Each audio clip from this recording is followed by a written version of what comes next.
ಒಂದನೇ ಪಾದ ಜ್ಯೇಷ್ಠ ನಕ್ಷತ್ರದಲ್ಲಿ ಹುಟ್ಟಿದವರ ಅದೃಷ್ಟ, ಸ್ವಭಾವ, ಭವಿಷ್ಯ, ಯಶಸ್ಸಿನ ರಹಸ್ಯ. ನಮಸ್ಕಾರ ಸ್ನೇಹಿತರೆ, ನೀವು ಅಥವಾ ನಿಮ್ಮ ಕುಟುಂಬದ ಯಾರಾದರೂ ಜ್ಯೇಷ್ಠ ನಕ್ಷತ್ರದ ಮೊದಲನೇ ಪಾದದಲ್ಲಿ ಜನಿಸಿದ್ದೀರಾ? ಹಾಗಿದ್ರೆ ಈ ವಿಡಿಯೋವನ್ನು ಕೊನೆಯವರೆಗೂ ತಪ್ಪದೇ ನೋಡಿ, ಏಕೆಂದರೆ ಈ ನಕ್ಷತ್ರದಲ್ಲಿ ಜನಿಸಿದವರ ಬಗ್ಗೆ ಹಲವರಿಗೆ ತಿಳಿಯದ ಹಲವು ವಿಶೇಷತೆಗಳಿವೆ.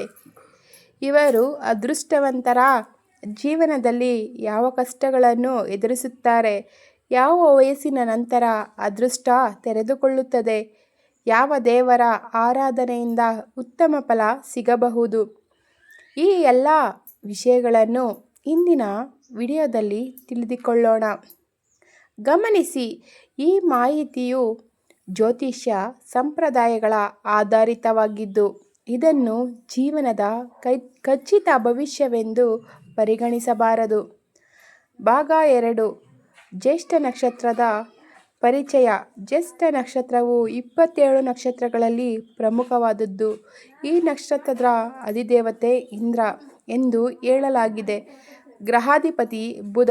ಈ ನಕ್ಷತ್ರದಲ್ಲಿ ಜನಿಸಿದವರು ಸಾಮಾನ್ಯವಾಗಿ ಬುದ್ಧಿವಂತರು, ಚುರುಕು ಮತ್ತು ನಾಯಕತ್ವದ ಗುಣ ಹೊಂದಿರುವವರು ಎಂದು ಜ್ಯೋತಿಷ್ಯದಲ್ಲಿ ಹೇಳಲಾಗುತ್ತದೆ. ಮೊದಲನೇ ಪಾದದಲ್ಲಿ ಜನಿಸಿದವರಲ್ಲಿ ಕೆಲವು ವಿಶಿಷ್ಟ ಗುಣಗಳು ಕಾಣಬಹುದು. ಭಾಗ 3. ಮೊದಲನೇ ಪಾದದಲ್ಲಿ ಹುಟ್ಟಿದವರ ಸ್ವಭಾವ.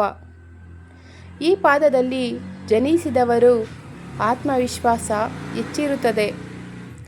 ತಮ್ಮ ಗುರಿಯ ಕಡೆ ದೃಢವಾಗಿ ಸಾಗಲು ಪ್ರಯತ್ನಿಸುತ್ತಾರೆ. ಕಷ್ಟದಲ್ಲಿಯೂ ಸುಲಭವಾಗಿ ಕೈಚೆಲ್ಲುವುದಿಲ್ಲ. ಕುಟುಂಬದ ಜವಾಬ್ದಾರಿಯನ್ನು ಹೊರುವ ಗುಣವನ್ನು ಹೊಂದಿರಬಹುದು. ಹೊಸ ವಿಚಾರಗಳನ್ನು ಕಲಿಯುವ ಆಸಕ್ತಿ ಹೆಚ್ಚಿರುತ್ತದೆ. ಕೆಲವೊಮ್ಮೆ ಕೋಪ ಅಥವಾ ಹಠದಿಂದ ಸಮಸ್ಯೆ ಉಂಟಾಗಬಹುದು. ನೇರವಾಗಿ ಮಾತನಾಡುವ ಸ್ವಭಾವದಿಂದ ತಪ್ಪು ಅರ್ಥವಾಗುವ ಸಾಧ್ಯತೆಯೂ ಇರುತ್ತದೆ. ಭಾಗ 4. ಅದೃಷ್ಟ ಹೇಗಿರುತ್ತದೆ? ಜ್ಯೋತಿಷ್ಯ ನಂಬಿಕೆಗಳ ಪ್ರಕಾರ ಆರಂಭದ ಜೀವನದಲ್ಲಿ ಕೆಲವು ಸವಾಲುಗಳು ಎದುರಾಗಬಹುದು. ಅನುಭವದೊಂದಿಗೆ ಯಶಸ್ಸಿನ ಅವಕಾಶಗಳು ಹೆಚ್ಚಾಗಬಹುದು. ಪರಿಶ್ರಮಕ್ಕೆ ತಕ್ಕ ಫಲ ತಡವಾಗಿ ಸಿಗುವ ಸಾಧ್ಯತೆ ಇದೆ. ಹಣಕಾಸಿನಲ್ಲಿ ಶಿಸ್ತನ್ನು ಪಾಲಿಸಿದರೆ ಉತ್ತಮ ಪ್ರಗತಿ ಕಾಣಬಹುದು. ಕುಟುಂಬದ ಬೆಂಬಲ ದೊರೆತರೆ ಇನ್ನಷ್ಟು ಬೆಳವಣಿಗೆ ಸಾಧ್ಯ. ಭಾಗ 5. ಉದ್ಯೋಗ ಮತ್ತು ವ್ಯವಹಾರ. ಈ ನಕ್ಷತ್ರದ ಮೊದಲನೇ ಪಾದದಲ್ಲಿ ಜನಿಸಿದವರು ಆಡಳಿತ, ಶಿಕ್ಷಣ, ಬ್ಯಾಂಕಿಂಗ್ ಮತ್ತು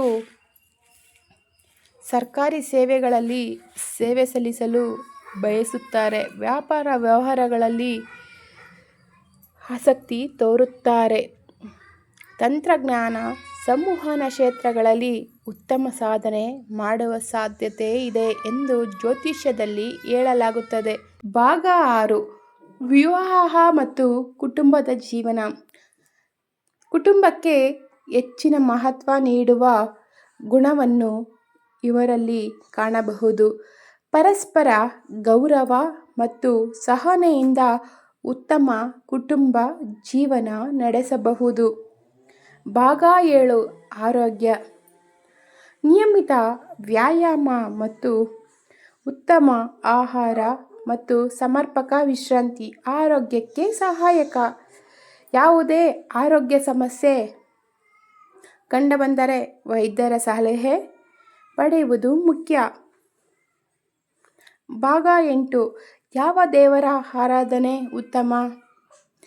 ಜ್ಯೇಷ್ಠ ನಕ್ಷತ್ರದಲ್ಲಿ ಹುಟ್ಟಿದವರು ಜ್ಯೋತಿಷ್ಯ ಸಂಪ್ರದಾಯದ ಪ್ರಕಾರ ಶ್ರೀ ಮಹಾವಿಷ್ಣು, ಇಂದ್ರದೇವ ಮತ್ತು ಶ್ರೀ ಗಣೇಶ, ಬುಧಗ್ರಹಕ್ಕೆ ಸಂಬಂಧಿಸಿದ ಪ್ರಾರ್ಥನೆ, ಭಕ್ತಿಯಿಂದ ಮಾಡುವ ಪೂಜೆ ಮನಸ್ಸಿಗೆ ನೆಮ್ಮದಿ ನೀಡಬಹುದು.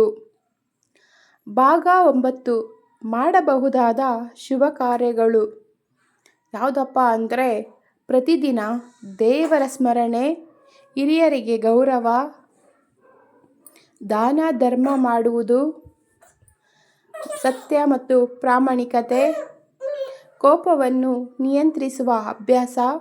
ಸ್ನೇಹಿತರೆ, ಜ್ಯೇಷ್ಠ ನಕ್ಷತ್ರದ ಮೊದಲನೇ ಪಾದದಲ್ಲಿ ಜನಿಸಿದವರು ಜೀವನದಲ್ಲಿ ಸಾಧನೆ ಮಾಡುವ ಸಾಮರ್ಥ್ಯ ಹೊಂದಿರುತ್ತಾರೆ ಎಂದು ಜ್ಯೋತಿಷ್ಯ ಸಂಪ್ರದಾಯ ಹೇಳುತ್ತದೆ.